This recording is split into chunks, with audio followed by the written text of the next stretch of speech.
Sa kabila ng matinding laban, natalo pa rin ng Sacramento Kings laban sa Los Angeles Lakers sa score na 132-122 nitong Sabado.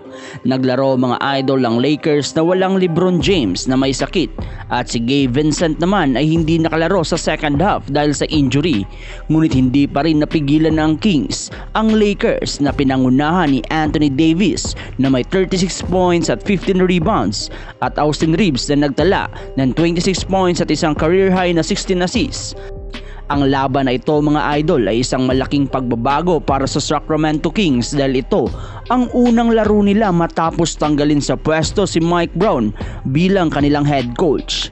Si Doug Christie ang naging pansamantalang head coach sa ngayon mga idol, ngunit hindi sapat ang mga pagbabago upang mapigilan ng ika-6 na magkakasunod na pagkatalo ng Sacramento Kings na isang record na hindi nila naranasan mula noong 2022.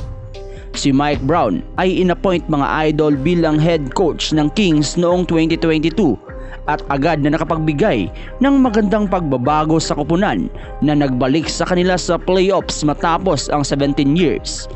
Ngunit sa kabila ng kanyang magandang record na 107 wins at 88 losses sa ilalim ng Sacramento, hindi ito naging sapat kay Vivek Ranadive, ang owner ng team, at Monte McNair, ang general manager. Napagdesisyonan nila na alisin si Brown matapos ang isang struggle na start sa 2024-2025 season na nagresulta sa isang 13-18 record. Ang tanong ng marami mga idol, bakit ngayon?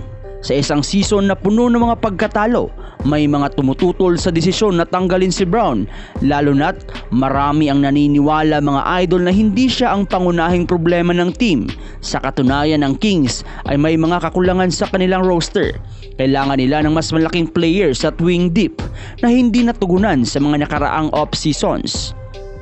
Bagamat may mga pagbabago sa coaching staff, marami ang nagsasabi na ang tunay na problema ng Kings ay hindi ang kanilang coach, kundi ang kanilang lineup.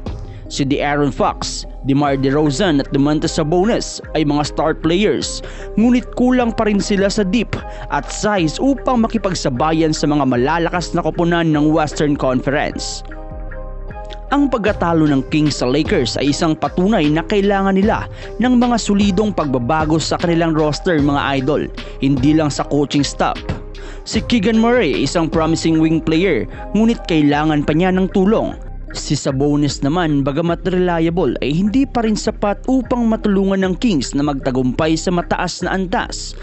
Ang tanong ngayon mga idol ay kung paano makakaapekto ang desisyon na tanggalin si Brown sa hinaharap ng Sacramento Kings.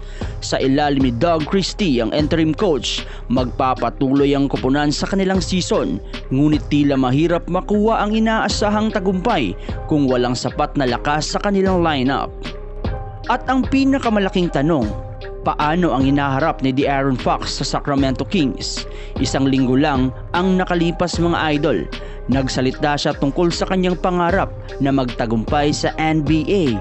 Ngunit ngayon, makikita niyang ang kanyang coach na tinitingala ay nawala na. Sa mga darating na linggo, magiging mahirap para sa Kings na makahanap ng tamang solusyon, lalo na't ang team ay dumaan sa 8 coach sa ilalim ng pamamahala ni Ranadive mula noong 2013. Sa ngayon, ang mga tagahanga ng Kings ay maghihintay at makikita kung paano ang magiging direksyon ng koponan. Ang pagkawala ba ni Mike Brown ay isang malupit na hakbang, ngunit ang tanong ay kung ito ba ang tamang desisyon para sa kinabukasan ng Sacramento Kings. Ano sa palagay ninyo mga idol?